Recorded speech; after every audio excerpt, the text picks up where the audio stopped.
billions of dollars that went into Gaza were largely used by Hamas leaders to enrich themselves, to build an incredibly elaborate terrorist infrastructure throughout Gaza. The misconception was Hamas leadership were happy with just being corrupt.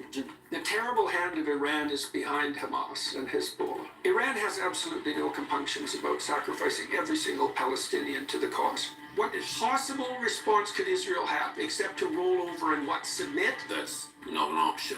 An army that fights by the laws of war, which the IDF does, the civilized army, seeks to minimize the civilian casualties. When an army like that encounters an army that not just desires death for its enemy, but desires death for the people it purports to govern, this thing of the ecstasy in bringing death, it's a death cult, a cult that literally worships death.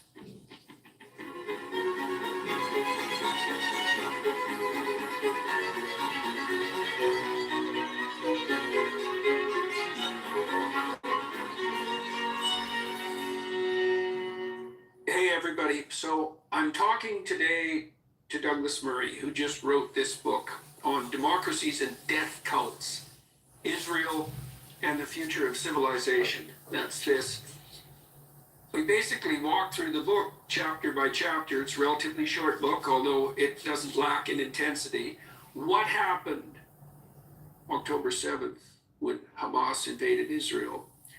What I saw, Douglas's account of his sojourn through Israel in the aftermath of the catastrophe, how the world turned. We discussed the protests primarily originating on university campuses, much to their eternal shame.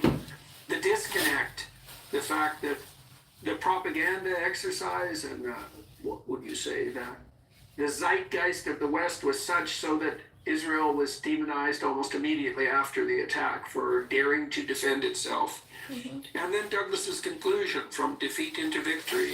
Well, that's where the conversation got a little bit more theological, possibly, and inevitability when talking about the existence of good and evil. We discussed Douglas's observations that the Israelis have been very successful at pushing forward a truly pro-life, pro-abundance ethos, and the consequence for their thriving, for their resilience in the face of really insuperable opposition, and the meaning of that for hope, not only in Israel, but in the West in general, and a hope we most desperately need in these strangest of all times. Join us for that. So, Mr. Murray, I read your book on democracies and death cults, Israel and the future of civilization. Yeah, it's a pretty rough read in like 5 different dimensions. It's brutal and unnerving and like terribly relevant, and not merely because of the situation in Israel. So I think what we should do first is I'm going to ask you questions about each chapter. It's a short book. There's 5 chapters. It starts with what happened. And there's questions everyone has. How did the Israeli security forces miss this? How could something like this happen? What did happen? Who was responsible? So let's start by laying that out. What happened on October 7th? What happened was that about 4,000 or more terrorists invaded Israel in the early morning. The Hamas, Islamic Jihad, and other jihadist groups in Gaza started firing hundreds and hundreds of rockets at about 6:30 in the morning, almost exactly 6:30 in the morning. So air raid sirens went off across the country. But then something, and sadly that's kind of usual in Israel. It's quite common to have air raid sirens, particularly in the south, has been for 20 years. What became clear was very unusual was that across multiple parts of the Gaza-Israel border, thousands of terrorists broke in. They broke down the fences, they went to the checkpoints where Gazan workers would come through each day and where aid lorries and indeed commerce occurred. They went to those crossings as well, attacked the soldiers, overwhelmed them in quite a lot of places. It was a religious holiday. It's the holiday of Simchat Torah, and so a lot of people were at home with their families. It was 50 years to the day since the Yom Kippur War, when Israel's Arab neighbors invaded invaded in a surprise attack as well. So you might say, well, how come it's a surprise? That was one of the things, as soon as I got to Israel straight after the 7th, one of the things I was trying to find out was what the hell went wrong. Because the Israelis have always had, certainly since 1973, a sort of invulnerability. It's not true, of course, but they were seen to be invulnerable by many of their neighbors. Certainly Impossible to catch by surprise. impossible to catch by surprise. It's what I call the Fowlerization of Israel, the sort of idea that it's the eyes in the sky everywhere, nothing that can be done that could surprise them. And that wasn't the case. Massive amounts of the security apparatus of Israel failed. Hamas were also very, very clever. They'd done a lot of reconnaissance using, sadly, Gazan workers in Israel to do the reconnaissance, it has to be said, in the months and years ahead of the 7th. They knew how to take down things like communications. They knew how to take down the security apparatus at the border. And by the time that hundreds and then thousands of people were flooding into Israel, invading, they were going community by community through the south, village by village. They're called kibbutz. They're small communities of sometimes a few hundred, sometimes 1,000 people. And these were peaceful communities, farming communities. And they started to go house by house through these communities, massacring the people inside, kidnapping as well. They came across, of course, because they managed to do the invasion not just by land, but by sea and also by air in hang gliders. They managed to come into the dance party, the Nova Party, where thousands of young people were dancing in the early morning. And there's a debate about whether or not the terrorists knew that they were going to get this really easy pickings of unarmed young people dancing in the morning. But whether it was luck or design, they managed to get to the party and came in on military jeeps and trucks and motorcycles and started massacring their way through the young people in the early hours of the morning. There were a lot of questions I asked about what went wrong on the Israeli side. There's a lot to find out about, and some of the answers I think I've come to. But although many people in their homes who I spoke to in the hospitals and in the communities in the aftermath of the 7th said the same thing to me, the thing they said was that they told their children as they were hiding in bomb shelters, as their homes were on fire and they could hear people at the door trying to break in. They said that they told their children, don't worry, the army will be here in moments. Mm-hmm. And it wasn't. Mm-hmm. But it didn't fail entirely. There was some army in the area who put up a very good fight. And some of the army managed to get down fast. Some elite units managed to get to the south swiftly, had very, very intense firefights. But one of the other things that happened was that there were a lot of people who I describe, Arab, Druze, Jews, Israelis, who were what I call self-starters, just people who realized that everything was going wrong. The country had been invaded. It was war. And who, through some extraordinary mettle or insight or whatever, sometimes just information, somebody who happened to know somebody in one of the communities in the south who was saying, we're on fire, would just hurtle to the scene and save lives.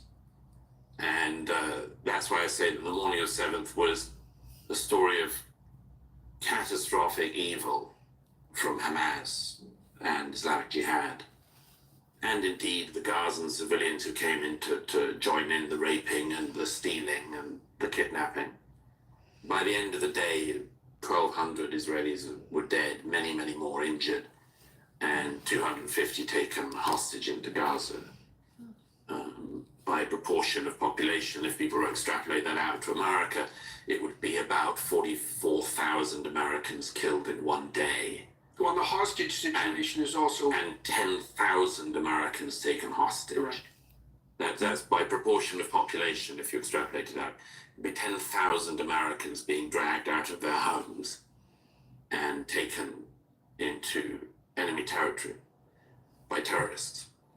But the story was, first of all, of the evils that Hamas committed that day. Secondly, and the suffering that they imposed. Secondly, of course, the failure of much of the security apparatus in Israel, from which lessons will have to be learned, and not just by Israel, but by her allies. But thirdly, as I say, it's also the story of extraordinary people rising to this terrible moment and doing unbelievably heroic things. I tell a lot of the stories of people. For instance, there's somebody who's become a friend called Nimrod, who hurtled south in his car. He had been in the army, was called back to base by his commander, but by that point Nimrod was driving south, and he managed to pick up a gun on the way, a single revolver with, I think, 8 rounds of ammunition.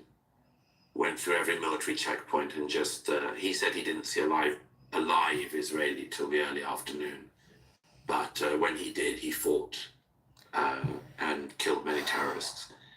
There are other people, like there was a young man at the party I mentioned in the book, whose girlfriend I met, who had realized the situation, managed to get a car out of the party. The terrorists were massacring everyone as they came out by car. So they were shooting the cars, so then there was a log jam. But this young man managed to find a way out on another route. And he took 4 or 5 young people in the car, drove them 30 minutes, dropped them off, came back, took another car full of young people, drove again, took them back. Every time they said to him, "Don't go back again, it's hell, it's death." But he kept doing it. And then the last time he did it, he was killed. Oh my God. But there are lots of terrible stories from the day that I recount.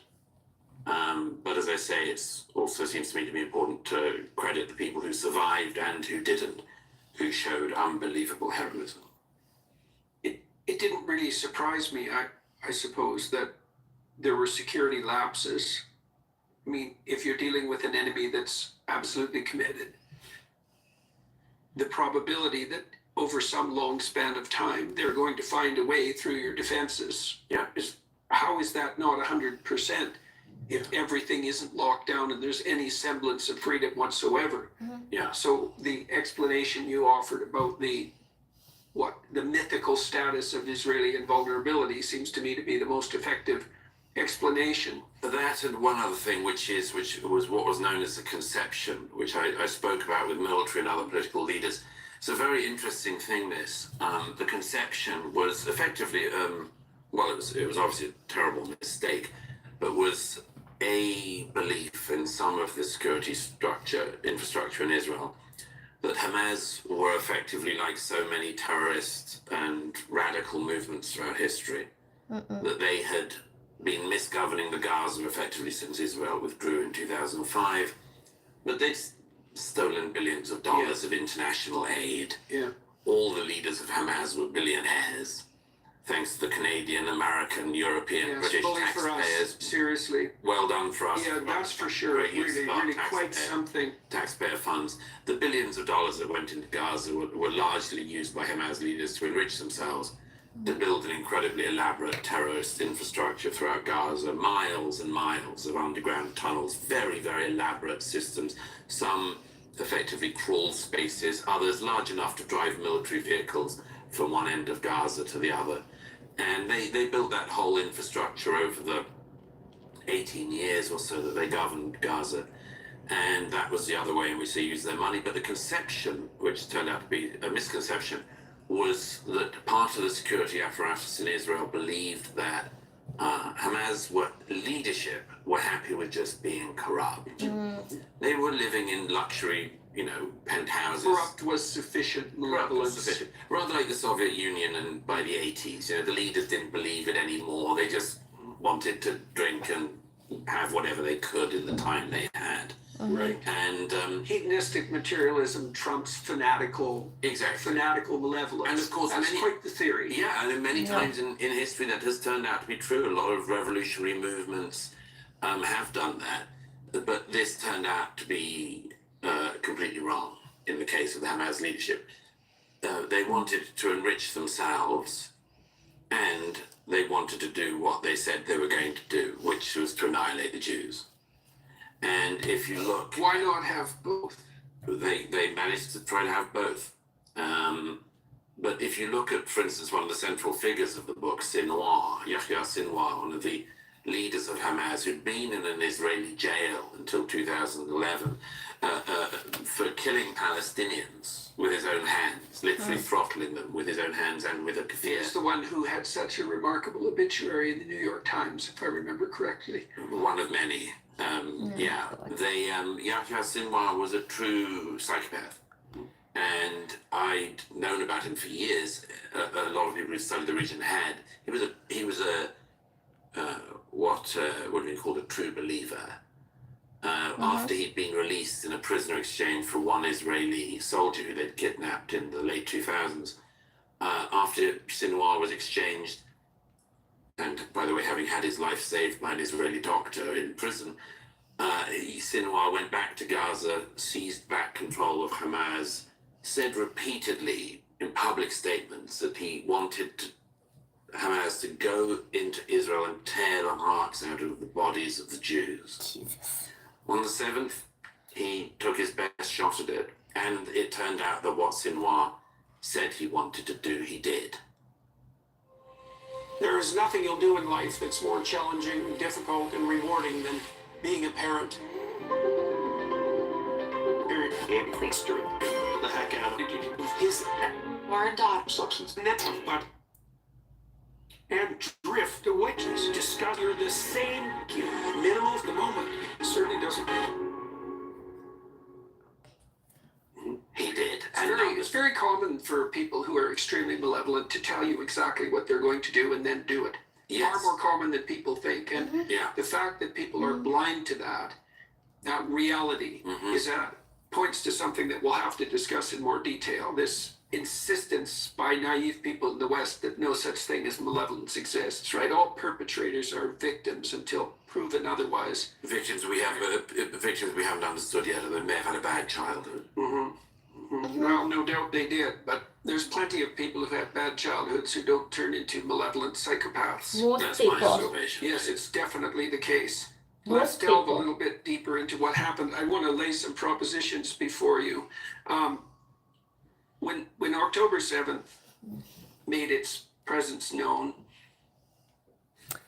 the first thing that occurred to me, and correct me if I'm wrong about this, if I have some misapprehension, the terrible hand of Iran is behind Hamas and Hezbollah. Iran has absolutely no compunctions about sacrificing every single Palestinian to the cause in as brutal a fashion as possible to capitalize on the public relations scandal that can be made of that. They've got no feeling whatsoever for the Palestinians. They're pure cannon fodder in the eternal war against the great Satan and Israel, right? The US and Israel. That seems appropriate. Absolutely. Okay, so what the hell?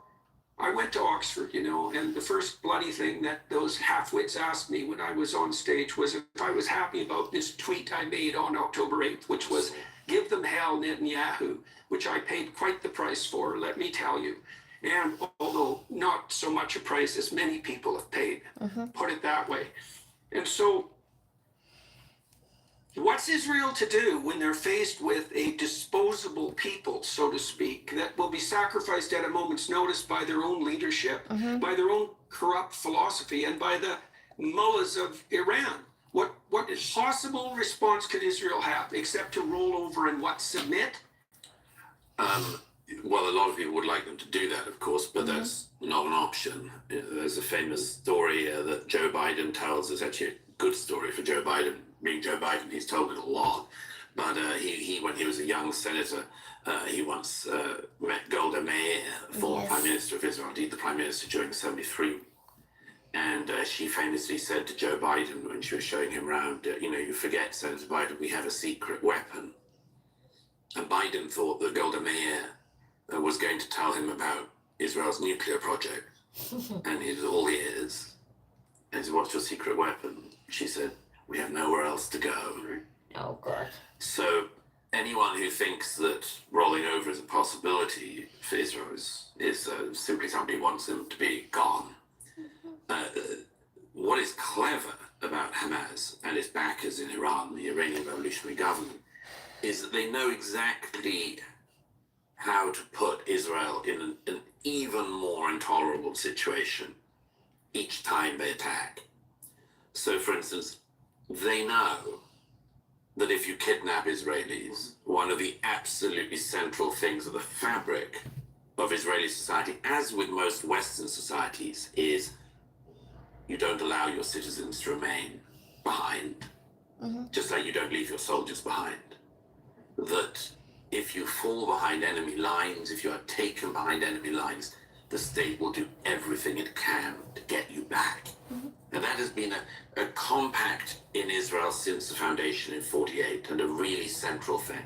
So Hamas knew, and I have lots of testimony from people who, for instance, overheard terrorists on the morning as they were lying dead or other things, heard the terrorists at, for instance, the Nova Party debating which of the young girls they should shoot and which they should kidnap. And, you know, there were debates that they might have had too many people, too many girls to take back, for instance.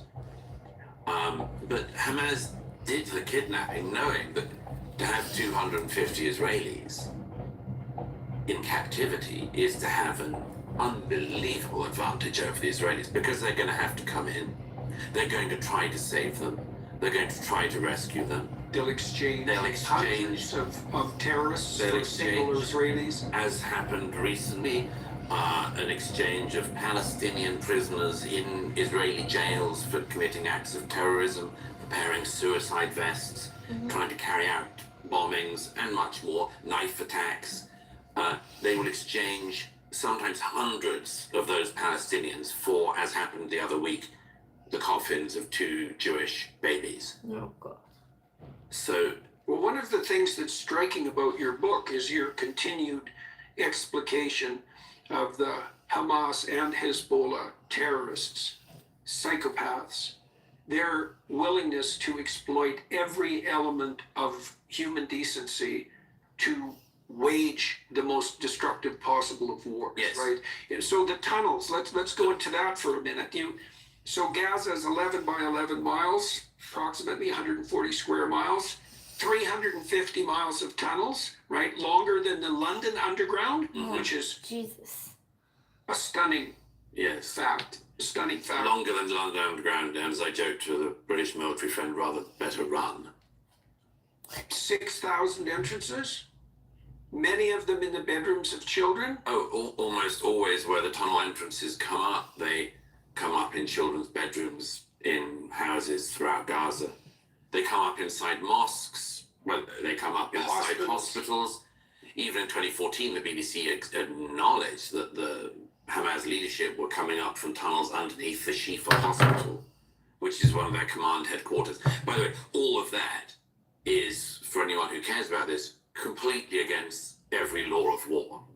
The Geneva Conventions, every convention of war is you are not allowed to fight, you're not meant to fight in civilian clothing, you're not meant to fight and fire from places of worship, you're not meant to stockpile ammunition in hospitals, you're not meant to make civilian homes targets for reasons that our species thought we all understood. Sufficiently victimized perpetrators have no reason to abide by any standards. No, and of course, for an argument. And of course, militarily, this is all to Hamas's enormous advantage, because again, they know that if there is a stockpile of ammunition or a terrorist or a tunnel entrance or whatever in a civilian home, and even if the Israelis tell all the locals to get out, the world's media will say that Israel bombed or invaded a civilian home. Or a hospital or a place of worship. There's a member of the Israeli None of those words have the same meaning None of them. in Gaza that they do in the West. None at all. It's whenever it's reported that, you know, that a hospital has been hit, it's usually reported in the world's press, as Hamas wants, that the Israelis just decided to bomb a hospital, as if they're so evil, these Israelis, that they even bomb hospitals. There was a member of the Israeli War Cabinet, Gadi Eisenkot, who I quote in the book because he lost his son fighting in Gaza in the aftermath of October the 7th, and the next day he lost his nephew, also fighting in Gaza. His nephew was killed because, as the Israelis were trying to do this incredibly delicate military operation to not to get back the hostages, destroy the leadership of Hamas, and minimize any possible civilian casualties. Gary Eisenkot's nephew was fired upon from a mosque by Hamas terrorists who gleefully opened fire on him and his unit. And they were meant to be sticking to the... Hamas were doing that. The Israelis were trying to stick to the normal laws of conflict and not just destroy the mosque. And so they lost soldiers. This is another example of the way in which Hamas do this. Any normal society that valued the life of their own civilians, like America, Britain, Israel, would, if it knew that its people were going to come under bombardment, often do what the Israelis did in the south and indeed across much of the country, which is you build bomb shelters in every home. And you have bomb shelters in every civilian area. And across the south of Israel, that's the case, as it is in the north, because it's been being shelled by Hezbollah for 20 years. But only in Gaza do you get a situation where, and I quote one of the Hamas leaders saying this in an interview with Al Arabiya last year, this Hamas leader was asked by a friendly Arab journalist, why, if you say the civilian casualties in Gaza are so high, why can't you allow the civilians of Gaza to shelter in your tunnel networks that you've built underneath Gaza? And the Hamas leader says, but the tunnel system is not for the civilians. The tunnel system is for our fighters and for our weaponry. And the interviewer says, well, who's to look after the civilians? And he says, well, the international community. Yeah, right. Well, that's just testament to the fact that the Palestinians are essentially cannon fodder for the eternal war against Israel and the United States. Yes, but it's even worse than that. That of course, an army that fights by the laws of war, which the IDF does, like the American army, like the British army, makes mistakes for sure, like the American army, like the British army, but that fights by the laws of war. When it encounters a terrorist army like this, the civilized army seeks to minimize the civilian casualties, as the IDF has done, and anyone who claims that it hasn't just does not know what's been going on for the last 18 months. And believes Hamas reports. Which Why would anyone ever believe Hamas reports? yeah, it's I mean, why go to a mass murderer to find out their account of their actions, you know? But the point is that when an army like that encounters an army that not just desires death for its enemy, but desires death for the people it purports to govern, and with a kicker in it, seeks death itself. Yes. This is a realm of fanaticism and what I call it's a death cult. A cult that literally worships death. The leadership of Hamas, who I quote in the book, have for decades boasted about the extent to which they love death, embrace death. And one of the underlying things in this book, as you know, which we'll come on to doubtless later, but is what happens if a society that actually values life encounters a death cult that worships and glories in death for its foes, but also for itself. And we have Suffering and death. We have seen such movements throughout history. We have seen them. But most of the world has forgotten about them. And I would argue that Israel, to a great extent, forgot about them until 6:30 in the morning on October the 7th, 2023. Oh, God. Possessed by the spirit of Cain. Yes. And that accounts for some of the anti-Semitism too. So let me run something by you. I want to flip to how the world turned. So it is the case that when people develop post-traumatic stress disorder, they relatively rarely develop it in response to a tragedy. Even if it's a painful tragedy, they tend to develop it. One risk factor is being naive. Seeing the world through rose-colored glasses, let's say, assuming goodwill on everyone's part, including your own, and then encountering a situation, sometimes a situation that you're deeply involved in, where malevolence raises its head. The West is very sheltered and I would say blind to malevolence, blind to its existence. In the academic realm, there's no discussion of good and evil. Evil is an archaic term, and malevolence is a consequence of trauma, right? A consequence of privation. And that's simply not the case. It's now, I read a book a while back, and I don't remember which one it was, unfortunately, but it described the erasure of the Byzantine Empire from the Western imagination. Oh, yeah. I was a relatively old person before I really had any sense at all of the extent of the Byzantine Empire or the catastrophe of its demolition. And the author of this particular book believed that the defeat of the Byzantine Empire by the Islamic world, and maybe by the psychopaths of the Islamic world, was so traumatic to the West that we just erased it from our historical memory. And then it seems to me, Douglas, that something like that is going on right now. Yes. I mean, you look, let's talk about the universities for a moment. Now, there's a fair bit of pathology in the universities, a fair bit. It's like top to bottom. They're absolutely incorrigible as far as I'm concerned, especially the Ivy Leagues. They should be ashamed of themselves. They should be deprived of all funding as far as I'm concerned. In any case, the protests that emerged there and all across the world, you detail out, and with some great sadness and amazement. But I think part of it is that it's not within the purview of the people who are protesting to replace their theory that the victims are uprising with the notion that a malevolent cult of death that worships sadistic suffering and annihilation exists. It's too far outside their worldview.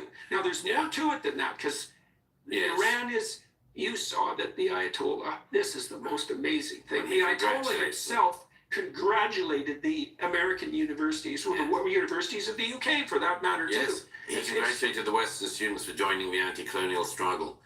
Not mentioning to the students that, of course, he, Ayatollah Khomeini, had ordered the gunning down of their contemporaries across the streets of Tehran in 2009, and on many other occasions. A minor issue. And when Iranian students come out on the streets to protest against the actual oppression of the Islamic Revolutionary government in Tehran, Ayatollah Khomeini, who congratulates the Western students for uprising, shoots the students who uprise in Iran. But that's a detail. Yes, it's an ignorable detail, clearly. And there's another issue that seems to be operating at the universities.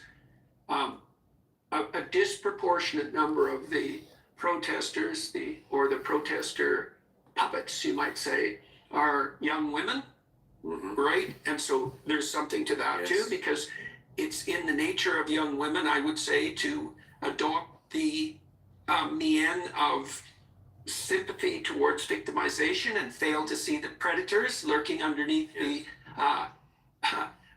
rocks, let's say. Women haven't traditionally fought wars. They're not necessarily equipped to identify actual enemies. They're You know, in the case of Hamas, they're not even hiding behind a facade of goodness. They're just saying what they are.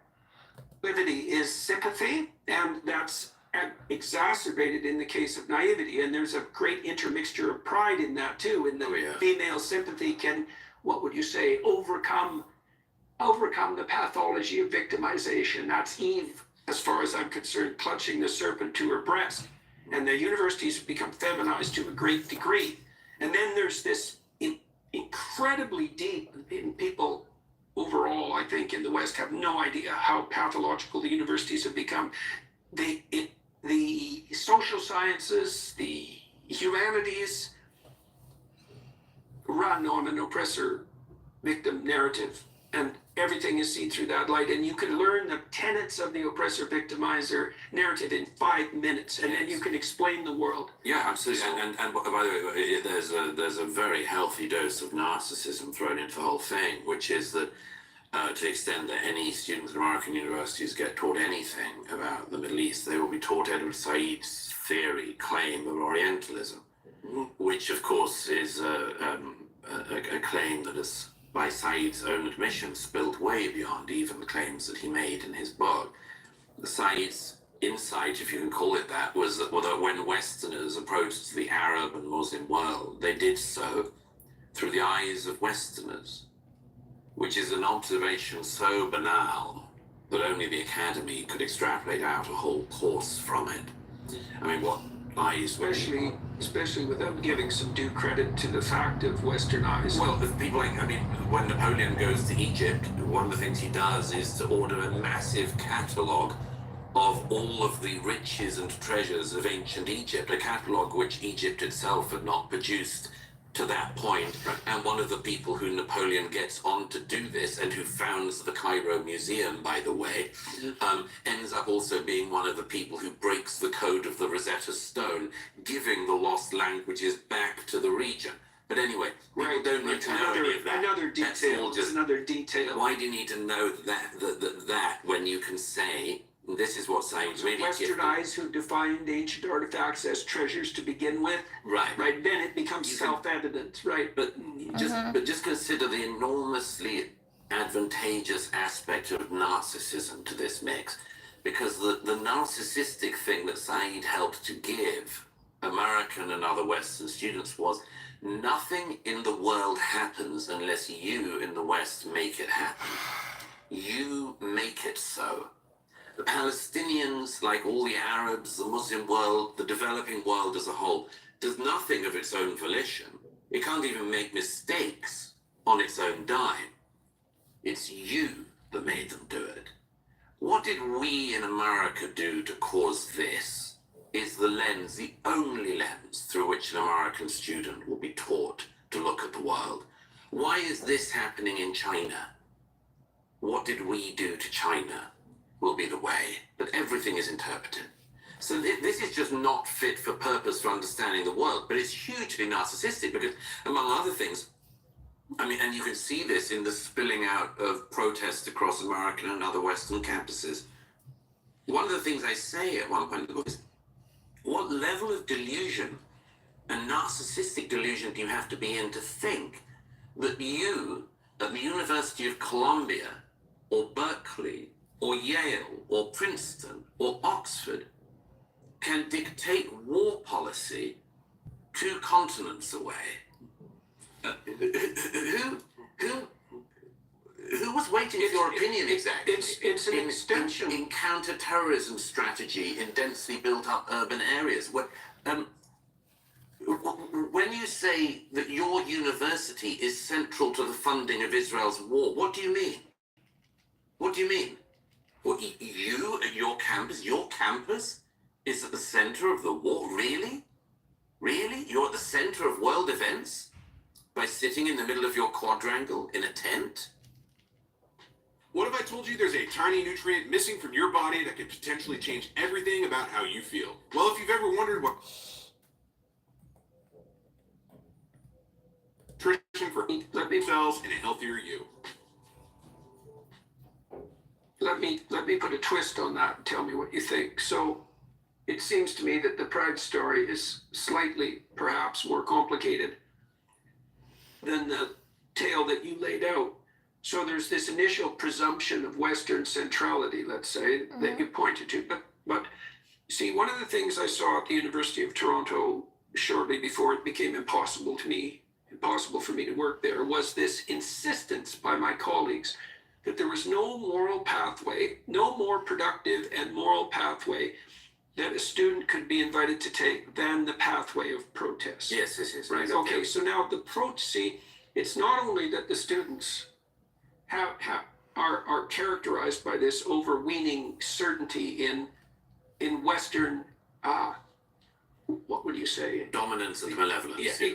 Yes. It's that so they posit this malevolent force that's centered in the West, but then they position themselves as adversaries to that force, and that's the prideful twist. Well, it's like, we're so horrible here in the West, but I'm so good that even though I'm part of the West, I'll do everything I can to oppose that. And then they're egged on by their idiot professors. I quote a student at Columbia who described himself as a first-generation low-income student, first in his family to go to university. Certainly the first to go to Columbia. You would have thought, most of us would have thought, damn, I'm lucky. But he describes how straight away he was taught what he described as the rich history of protest of Colombia, and remembered thinking, when it kicks off again, I want to be at the center of it. Yeah. Now, you know, I don't know about you, but I think student days should be used for many things. But the idea that you should make yourself central to the protest movements of your time as your demonstration of virtue in your years of study is, well, that's taught. That's taught. That young man was taught that. It's because By the culture too. by the not culture. just by It's the because the professors at totally pointless studies institutes and other things, and sometimes in serious programs, are actually telling their students this. There are a number of former faculty of Columbia that I've spoken to, and some present still, who say this. They said, "Oh, we were teaching this for years. This was all being boiled up by us, by the faculty, for years ahead of this." But the other thing that happens then, just to add to your riff on the sin of it, is that, as you know, one of the conclusions I come to about this is that this has been projection on a vast scale. And it really took talking with quite a lot of psychologists and psychiatrists about this phenomenon in the last 18 months to work this out. There's this rule, as you know, that I go into in the book that I've mulled on a lot, that I got from the great Soviet Jewish writer Vasily Grossman, who appears intermittently throughout the book. And Vasily Grossman had this terrific dictum in the middle of Life and Fate, where he says, "Tell me what you accuse the Jews of, I'll tell you what you're guilty of." This is unbelievably relevant again and again and again. You know, the Iranian Revolutionary Government says that the Jewish state is a colonialist enterprise. The Iranian Revolutionary Government is colonizing the Middle East since 1979. There's They nothing colonized colonist Iran. about Islam. Oh no, I mean, No, it was I only mean, the fastest growing empire in the history of the world. and as you know, Muhammad, when he spread Islam, only did through by persuasion and kindness. Yeah, right. And that still obtains today. We'll get back to that. But every time this I mulled on this subject in recent years, that the Grossman's rule absolutely applied. People using the Jewish state, just as they have the Jewish people throughout history, as a projection mechanism for their own failings. And the place where I realized this became very relevant to the American university and the Western universities was, what were the things students were accusing the Jewish state of? Genocide, ethnic cleansing, white supremacy. So you would laugh at that one. It was just never It's a been good to one. Israel. You got it. But That's a good one. But anyway, so ethnic cleansing, genocide, white supremacy, the various sins that they will always lob at Israel, and they were throwing this at Israel from October the 7th, as they had in the years before, but they really got a push on it after that. And I was thinking throughout this period, as I saw the protests in the West, I thought, why are these terms so familiar? The conclusion I came to was, and it actually was a follow-on from my previous book, The War on the West, where I talked about what was being taught to a generation. And as you know, one of the things I said in that book was, we are teaching young people born in the 21st century in America and the rest of the West that they are guilty by dint of being born here. You are guilty of colonialism because some of your ancestors may have engaged in colonialism. You're guilty of genocide. You carry the guilt of genocide because 300 years ago, people who may not be ancestors of yours but look like you did this thing, and so on and so on. And I said in The War on the West that this was a very, very dangerous thing because it's a mechanism of guilt with no alleviation mechanism for forgiveness. There's no way to alleviate the guilt. You're just being told you're guilty and you're stuck with it. You know, you can see the protests as a manifestation of that attempt Right. to expiate. Exactly. Yeah. One of the conclusions I come to is that this protest movement has been projection on a vast scale. The students accuse Israel of things the students have been told that they themselves are guilty of. But they Right. Well, they themselves see Israel as as the vanguard of It's- Western colonialism. exactly. It's the whole And story. so this is a giant mechanism of projection, which is why I say when it comes to these protesters, particular students in the West, I say, tell me what you accuse the Jewish state of. I'll tell you what you were taught you're guilty of. Right, of course, You were of course. taught that you're guilty of. Yeah. And no wonder that people rebel against that, because how the hell else are they going to expiate the guilt? Absolutely. But here is a way.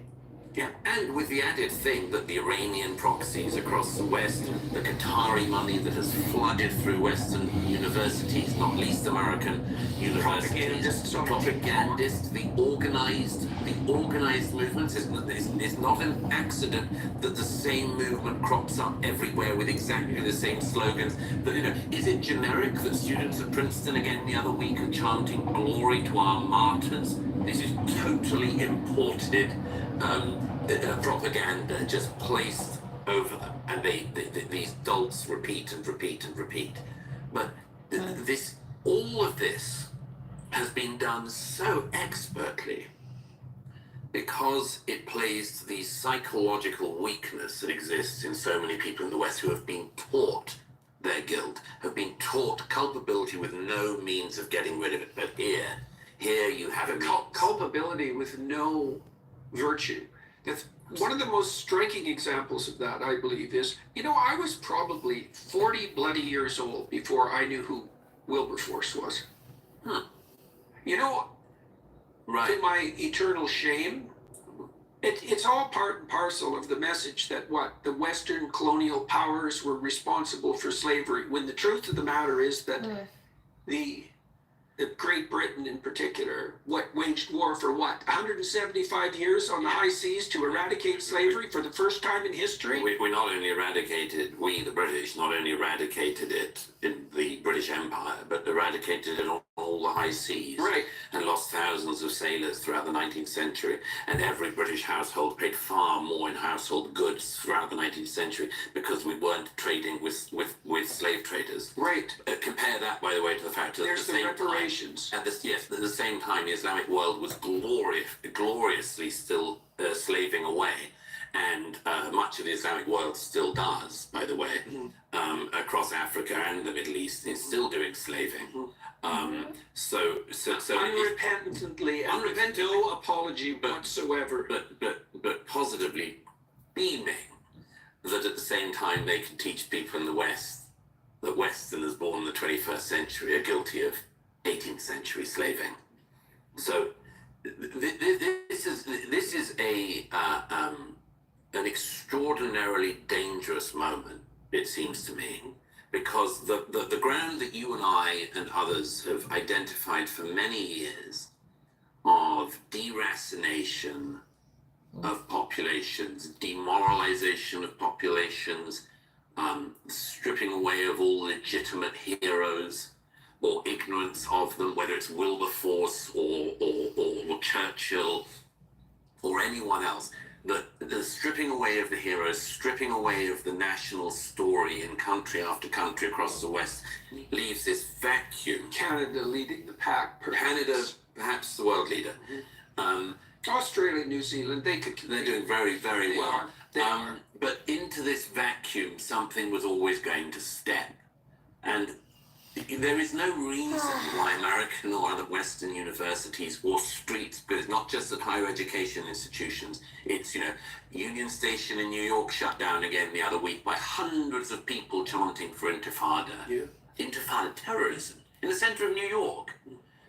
What it is there's no reason why this death cult ideology should find itself worshipped in the free West, apart from the fact that we have allowed ourselves to be deracinated and demoralized and allowed the weakest and most pernicious imaginable ideology to step into the vacuum.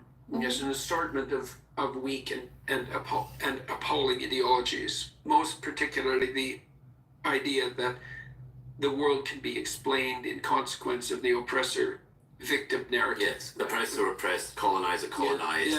Yeah. Proletariat, bourgeoisie, it's the same bloody story. There's another strand to that, by the way, which I gave a lecture on this in New York Yes, the new criterion, which is even if somebody does use the term evil in the West these days, and people are very uncomfortable about using it because of its theological framework. If you do hear the word evil used in the West, in the Western press, I give examples of this, what will people describe it as? Almost inevitably, they will resort to Hannah Arendt's lamentable definition of the banality of evil. And if anyone's interested, they can go and read the essay online that I wrote about against Hannah Arendt's appalling, misguided, and provably wrong theory on the banality of evil, which she applied to Eichmann, the leading Nazi and architect of the Holocaust. The facade is banal. There was nothing about Eichmann that was banal. He just fooled Hannah Arendt.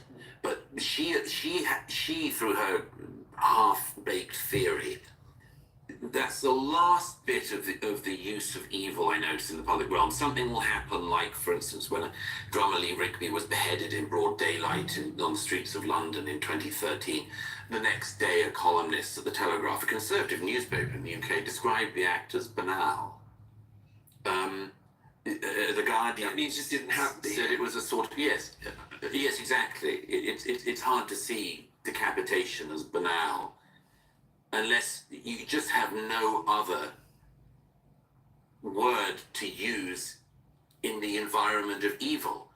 But one of the things I want readers to come away from On Democracies and Death Cults thinking about is exactly this.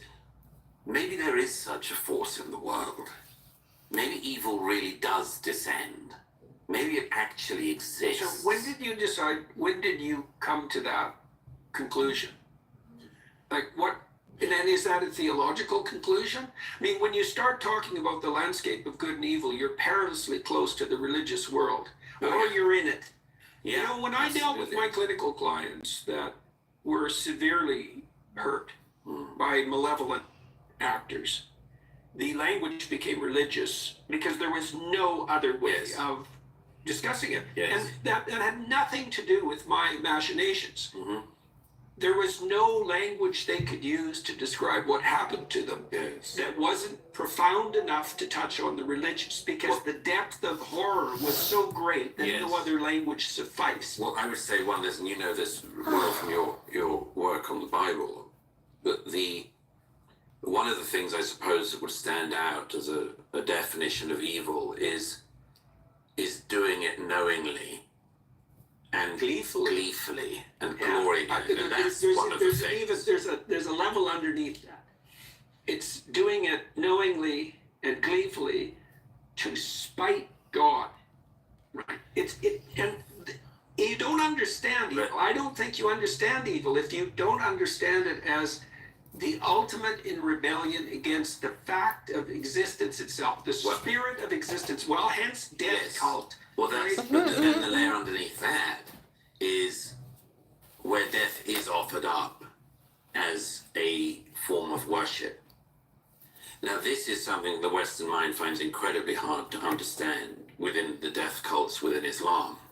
We have some understanding about it when this arises in the form of Nazi fascism or Soviet communism, some understanding, or Maoist communism, some even less understanding. But Or serial killing pathology. serial killers. We could.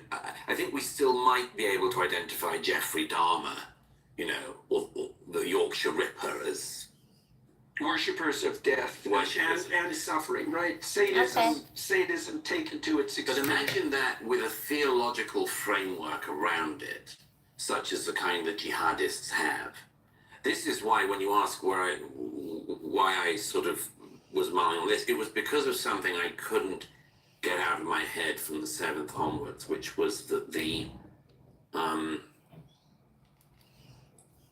I've seen quite a lot of war and how people act in war, and regard myself as relatively unshockable, Oh God. or at least aware of the capacity of human evil. But from the moment I started seeing the videos that Hamas took themselves on the morning, and I started seeing them very early, and then saw an awful lot of them, and then far more, even before going to the massacre sites myself. The glee, the sheer orgiastic glee of the terrorists. At least the Nazis tried to hide their crimes. Well, That's exactly this is it. this is a point I've made that has occasionally got me in trouble. You know, it's not. What happened on the 7th was as if,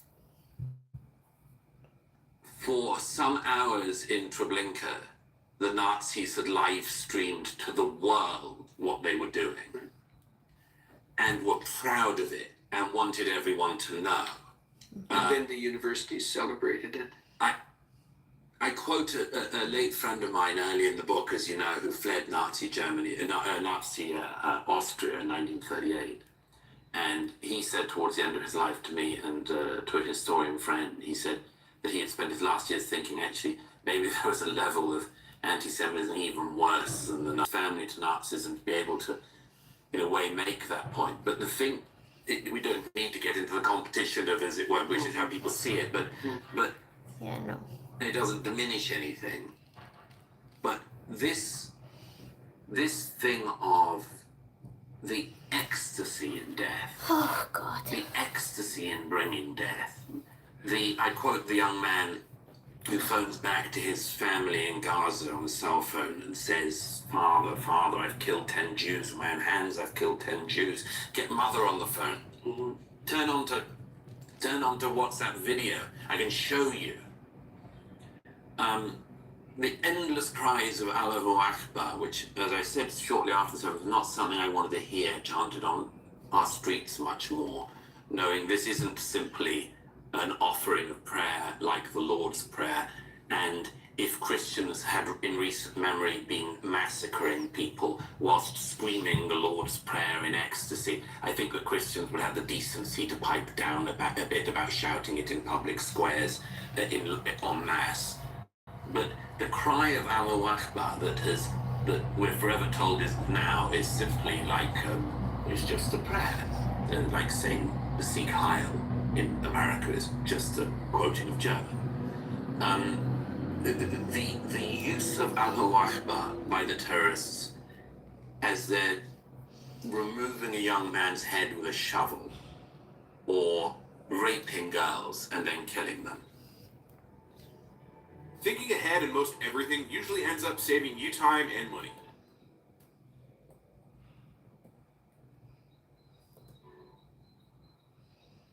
You need a cover story for your sadism, Douglas. And the That's most one way of effective, seeing well, the some of most it, yes. effective cover story for the worst acts of sadism is precisely the use of God's name in vain, right? Because then you combine the worst possible sin, which is demeaning of what's most high, with the worst possible action, with its gleeful delight in the suffering of others. And what do you get? You get 2 for 1 if you're on the side of the sadists. You know, when psychologists started to study the manifestation of psychopathy in the normative population, they identified 3 cardinal traits to begin with: Machiavellianism, use of language for instrumental purposes. If I'm a Machiavellian, the only reason I'm communicating with you is to gain something only for me now, right? No communicative intent other than that, right? So it's a false offering.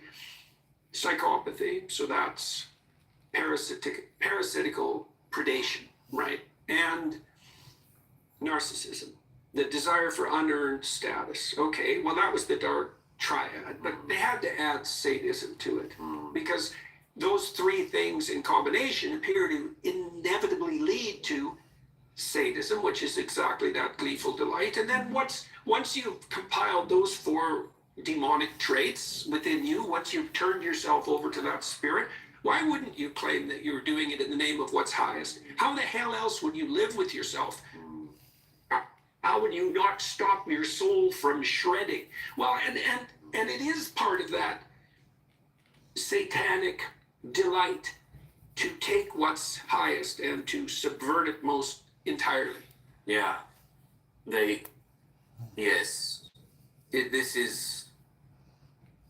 These are bottomless pits, as you say, Oh, Jordan. God. But There is something I think one can say about the awareness of what you're doing as being wrong to this extent that and still enjoying it. There's a story I tell. You're enjoying it because it's wrong, right? That's part of that And also, pride. well, also one, with another layer, which is that you have been taught that the people you're doing this to are subhuman. Yeah, and you're pretty damn willing to learn it too, because boy, that gives you absolute license to do whatever the hell, whatever possesses you wants you to do. There was a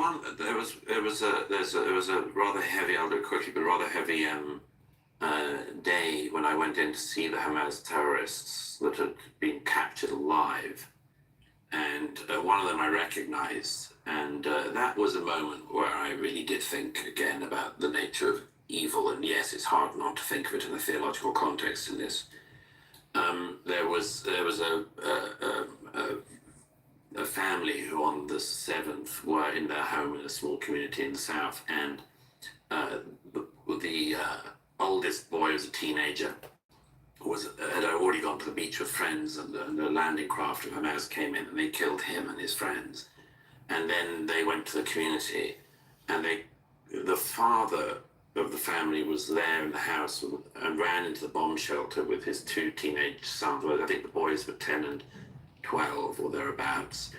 And the terrorists came in, and the father, I've seen the video several times, it's pretty gruesome, but the father takes his 2 sons into the bomb shelter with him, and the Hamas throw a grenade in, and the father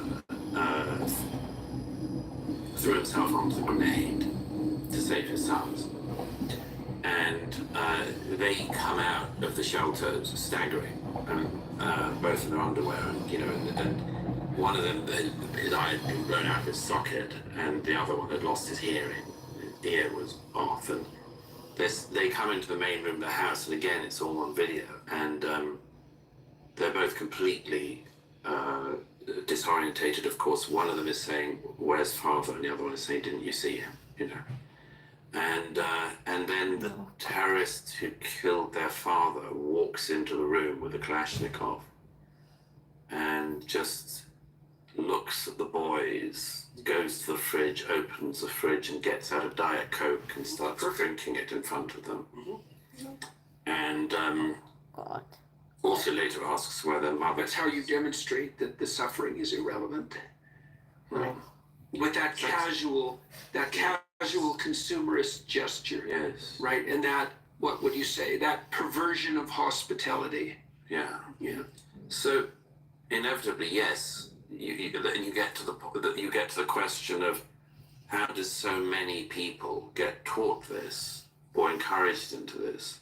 And I was very struck. This is very much in your wheelhouse, but one of the reunions of the survivors of the Nova Party, I got talking to a remarkable woman who was a therapist who was working with them, and these were, of course, all deeply, deeply traumatized young people who were, have difficult time for the rest of their lives. But there was a therapist who'd been working with them who I spoke with who said to me then, and it was something I thought about a lot, which was, don't forget, Douglas, that a psychopath is probably born. Sinwar was. What would happen if you had control of a civilian population like the almost 2 million people in Gaza, a population that doubled in the time that Israel was said to be doing a genocide there, by the way, but part of that aside is a mere fact. What would you do if you had a civilian population for 18 years and you were a death cult and you ruled it? You would teach what Hamas taught in Gaza, which was to teach the young Gazan Palestinians how to join the death cult, to admire it, to be part of it, so that To strive for attainment in it. for it. It's all very well documented, but the soldiers who were going house to house in 2014, there was a relatively minor war in Gaza compared to this one.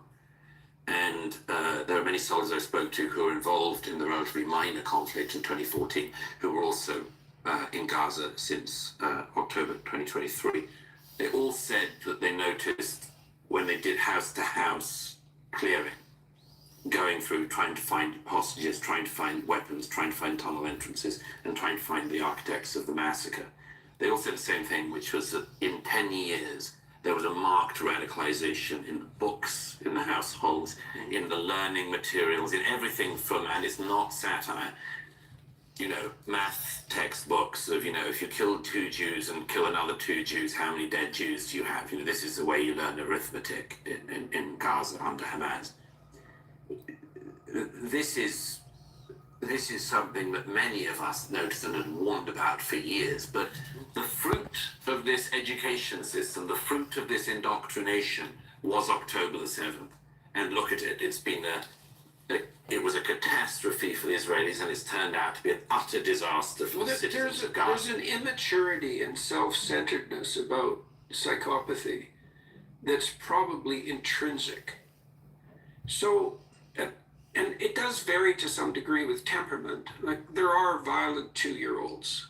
Most of them are socialized by the time they're 4. And the ones who aren't are never socialized. They burn out in their 20s. But immaturity itself is egocentric and pleasure-seeking and power-dominant. And there's no reason to assume that you couldn't maximize that with the proper training. I mean, we train people.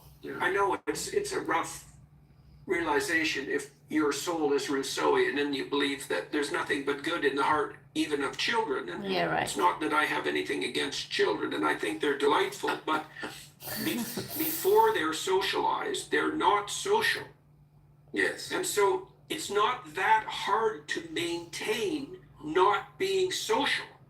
And then the consequence of not being social is you're alienated, you trust no one. So then you live in a society where what's it like to live in a society where you can trust no one, where there's no social groupings, where everyone's hell bent on destruction? Well, it's going to turn you against the world. And that's a temptation to begin with. In the Cain and Abel story, Cain's temptation is to nurse resentment in consequence of the failure of his second-rate offerings, instead of to learn. And he kills Abel, and he fathers the genocidal masses. Well, this is one of my conclusions about the nature of, specifically of anti-Semitism. It goes back to that Grossman quote, that it acts as a mirror to the failings of the person who suffers from it. So that, for instance, Israel's neighbors could notice that the society is GDP.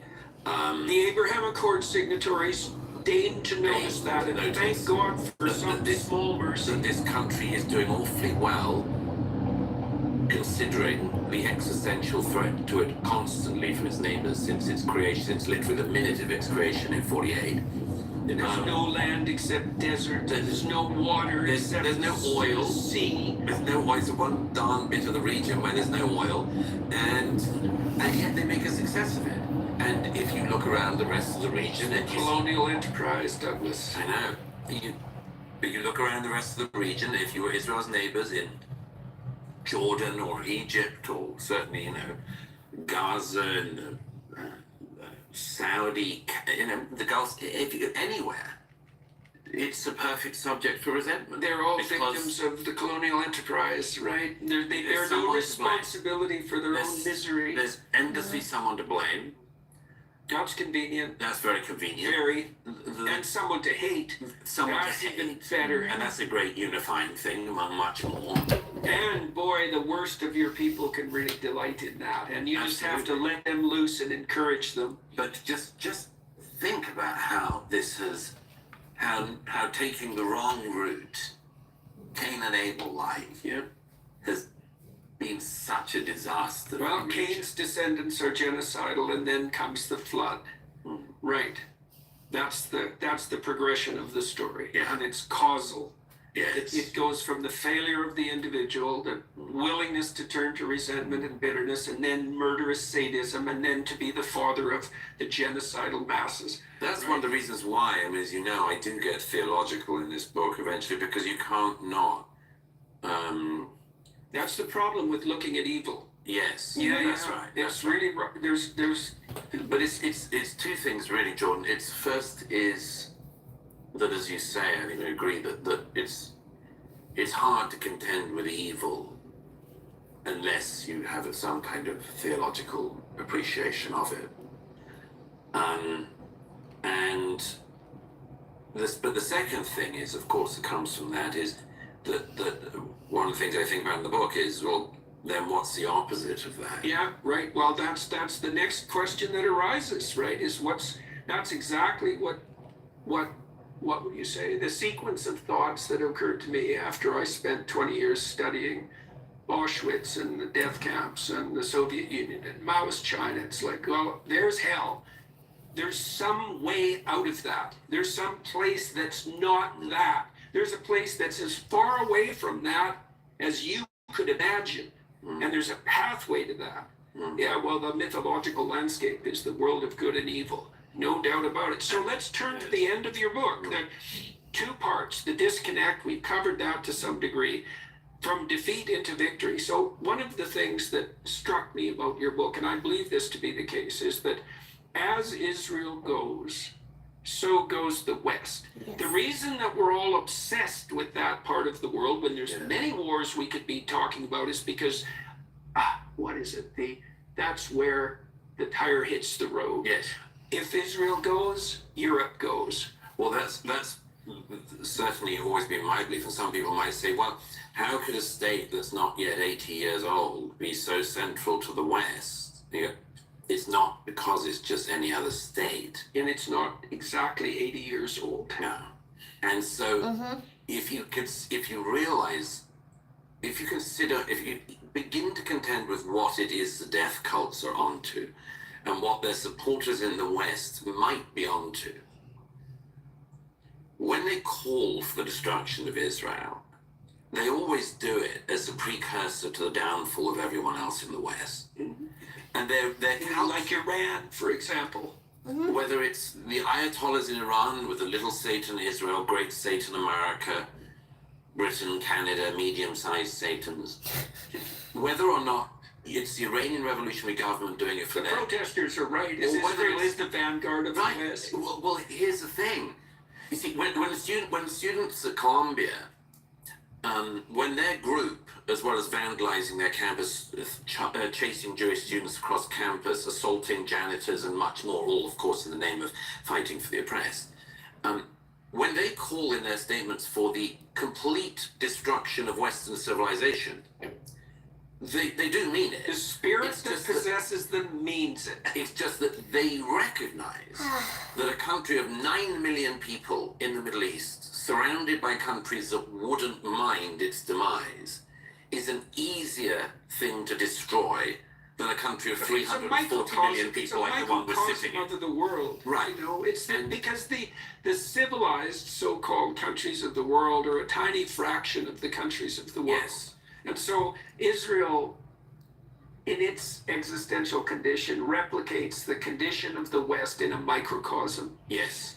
And of course, one of the, if not the absolutely central things in the West, which is the tradition of the Bible. That the reason, the point I'm getting to is You that, talked about that in terms of the celebration of life. yes, right? Life more abundant, for the example. point I'm getting to exactly is that when these people, whether it's the protesters in the West or the death cult itself in Hamas, Hezbollah, and others, I think they might have chosen their target well. I think they're onto something. They do know that if you take this out, everyone else is vulnerable next. It's very clever target selection. Not just because of size, but because of Theologically, theologically what it absolutely, means. absolutely. What it means theologically. And that's why I get onto this thing that you see, again, it goes back to your thing about how ignorant we are in the West about the reality of evil, among much else. Is the presumption that everyone wants what we want, for instance, which among other things is also just narcissistic projection. You know, maybe everyone else doesn't want what you want. Maybe they want something totally different entirely. But one of the I'd like things, their women to be covered from head to toe so they can only see out one eye and never talk. Maybe they want that. maybe they want that. Since they're pursuing that, And you know, one of the things I thought of a lot when I was thinking, when I was covering the, you know, obviously this is also, as you know, a first-hand account of Israel's response in the conflict. One of the things I thought about a lot was what the spirit is that animates in response to the death cults. And I realized that it is, it's there in our texts. It's there in the books. therefore choose life. Therefore choose Therefore life. choose life. Deuteronomy. Oh God. Choose life that you and your descendants might live. When I was thinking about that, I thought I was reminded of that phase of the new wave atheists in the 2000s, of which I was distantly a who used to say things like, "Well, the Ten Commandments, they're so obvious. I mean, they don't need to. Why do we need to be told not to murder? Because you were murdering. Because humankind didn't know that you shouldn't murder." There's envy. We could talk about envy. If you don't think that's an a priori condition, you are very naive. So I heard that for many years about the Ten Commandments, and it was done in I think usually naive and flippant way. But when it comes down to this one, literally, the commandment to choose life Oh God. in the face of whatever odds, Yeah, whatever odds. as the psalmist That's says. the story of Job. Exactly. And as the psalmist says, "I shall not die, but I shall live." One of the things that I recount in the book is just the number of examples I came across from people who had stared right in the face of death, right in the face of evil, and who, even in the face of it and in the aftermath of it, had at the core of difference between these things. The Right, you talk about Hezbollah breaking apart and everyone fleeing after the leadership is taken out, right? Well, that's why the 100 men possessed of the proper spirit can defeat 12,000 enemies. Yes. Because the enemies aren't united by anything transcendent. One of the things that Hassan Nasrallah, the now late leader of Hezbollah, had said for many years was the jihadist death taunt. He had said it many times. There's a famous time in the 2000s when he says it in a speech in Beirut, and he says, "The infidels' great weakness is that they love life. But we love death. And this is our great advantage." He and others around him really meant this. They wanted, just like kidnapping children, kidnapping civilians, they knew that if you go to a society focused on life, even to the extent of the minimization of deaths of their enemies, that if you go for a society that loves life, desires life, fights for life, that you can terrorize them, you can terrify them with your orgiastic celebration of death. But as I described toward the end of the book, as the year of conflict starts to turn around, as Hassan Nasrallah goes to meet his maker, from a Beirut bunker, when Sinwar finally crops above ground in Rafah, with only 3 other people with him, one, by the way, a bodyguard who was working for the UN, a UN agency. When Sinwar comes above, UN. yes, again, Sinwar's bodyguard paid for with our taxpayer dollars. But when the Architect of the Seventh finally comes above ground in Rafah, which of course the military expert Kamala Harris had told the Israeli army not to go into because she looked at the maps, but it turned out when they went into Rafah, they found their enemy. And when you see these people, there is an answer to the death cults. There is an answer to the cult of death, which the IDF has shown is the destruction of their leaders, the killing of the psychopaths who would lead a society in this way, and a demonstration of the values of your own society. Now that has been incredibly hard, because there hasn't been a day I've been with the Israeli Defense Forces in the last year and a half when I haven't seen how they've been operating, and then read the world's news the next day and read it as if these were polar opposites of each other. As I say, Israelis enter hospital. Yes, because the hospital was somewhere where there's footage of hostages from the 7th being taken in on the 7th and not for care. Whether it's hospitals, schools, anything else, there was just nothing the IDF could do from the moment they went in, indeed from the moment before they went in, when they were not going to be misrepresented by the world's media in a grand way. But, and I've been asked many times in the last year and a half, why are the Israelis so bad at communicating? The truth is, it's extremely hard to communicate what you're doing to a world which in significant part has already decided that you're the bad guy. And one that's manipulated as well, very profoundly, by the actors behind the scenes. And all the things that we talked about play into this. The refusal of the West to admit to the existence of malevolence, our inability to understand the difference between a just and an unjust war, our willingness to hide in the shibboleth that war is bad, which is hardly a moral claim at all. No, I mean, I would say that people, there's a saying, I quote somebody saying the book is an idiot, a British student, a survey, in which a large number of people said they wouldn't be willing to fight for their country even if it was under existential threat. And When they've been taught that. well, yes, and when you dig down on the reasons why they said they wouldn't even be willing to fight for their country under existential threat, as the young men and women of Israel have had to do for the last 18 months, the most common reply among young British people of the same age was, war doesn't solve anything. Right. Yeah, right. Or yeah. Well, and you think about how easy it is to make the moral claim, for example. They have a I've heard many luxury people to make be this able to claim. believe that. I'm against the death of women and children. Yeah, right. As if that's some sort of moral claim. Well, As once if that's not the basis of common humanity. No one can capitalize on that. yes, On that profession of their morality. well, and the other one I come across is people, by the way, they don't really mean it, by the way, because again and again, the people who say that Israel is killing women and children are apologists for at best and supporters for at worst, a group that videoed themselves killing women and children. Mm-hmm. And many of the people who say that Those the were Israelis, victims, Douglas. well, many of the people who say that the Israelis are doing this are the same people who say that Hamas did not. I mean, that's another level of the psychopathy now in the West. It's like, I said repeatedly since the 7th, what did we have in the 2017 period? Believe all women. Mhm. Turned out, don't believe women if they're Jews. Don't believe it then. Don't believe it if the rape is caught on camera by Hamas and they're boasting of it. Don't believe them.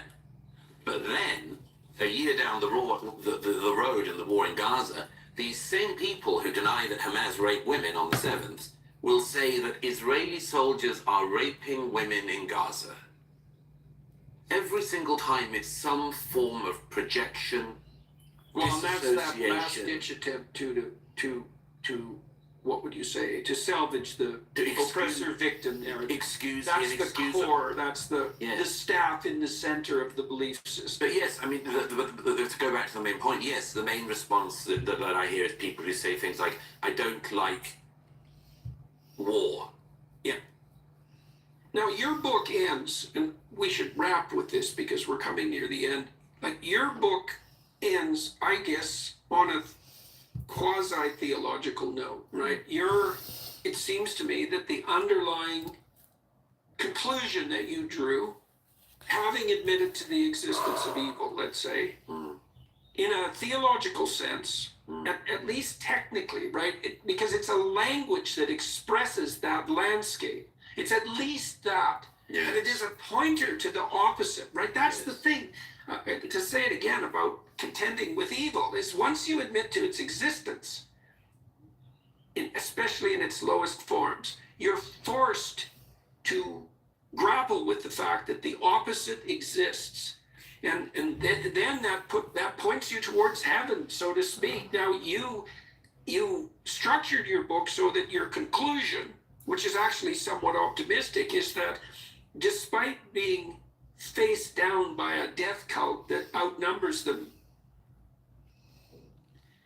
geometrically, the Israelis are still there. Yes. and they're thriving. Yes. And there are forces within the Islamic world that have recognized that and that are doing their best to what? Not even so much reconcile themselves to that fact, but perhaps even to welcome it. Yes. And that's held after October 7th, which was a complete bloody miracle. That was the Abraham Yes. Accords. And Yes. that's what I want to talk to you on the Daily Wire side, because I would like to talk to you. We didn't get into the issue of Islam versus Christianity and exactly how that might be conceptualized and mediated, but I'd like to do that on the Daily Wire side for all of you who are watching and listening. That worship of life, right? It's the axiomatic presupposition that it's no different than the presupposition, I think, that people are made in the image of God. It's Yes. just different language, and that points to Yes. that points to a transcendent good that's encapsulated in the Jewish scriptures and in Christianity as God. Yes. God's the spirit that demands that life be valued above all, really, above all. Yes. Not above God, perhaps. But Yes. and then that's more like a definition, you know? Yes. And then the question is, and I thought about this for a long time, well, what if you abandon your belief in the goodness of life? Job refuses to do that. The antinatalists abandon their belief in the goodness of life. Yes. The cascading consequences of that are genocidal. That's where it ends, always. Yes. And that's what's happening. But the opportunity to see the opposite of that, Yeah, to see the opposite of the antinatalism, for instance. yeah. Israel Why? has the only positive birth rate in the Yes. Western world. And not just among the religious, among the secular as well, which is blowing the minds of a lot of demographers. As it because they're should. As it we should. thought this was only. As it should. You'll notice that your most secular Tel Avivians will be having more children than themselves. They're more than 2 children a couple on average per Right. The relatively Israelis secular have pulled house. that off, and the Hungarians haven't even been able to manage it, even though No. they're trying very hard. Yes, but you see, that points to one of the central things in it. You probably can't fake that stuff up. The Hungarians, Yeah. for instance, and I think the Poles, Yeah. when they wanted to encourage people to have more Economically. children, it's economic. Yeah. If you have a 4th child, you will pay no income Yeah. tax Yeah. on the 10th year Yeah. of this. Maybe people don't structure their lives like that. Why is it that? So there's an anti-Marxist thing to Yes, say. but how about if? I mean, look at the difference between a Hungarian couple who are working out the tax break advantages of having a 4th child but deciding not to have a 2nd child versus an Israeli family in a war zone still creating life, right? That's not a tax incentive No, thing. no. That is at a far, far deeper level. Right. And it is to do with a commandment. Choose It is life. to do with a commandment. And, I would just add one other thing to that, which is I was talking the other day with a friend, a biblical scholar, and he said, that famous quote on the walls of the UN, the quote from Isaiah, and he shall judge among the nations, and he shall rebuke many people, and they shall beat their swords into plowshares, and their spears into pruning hooks.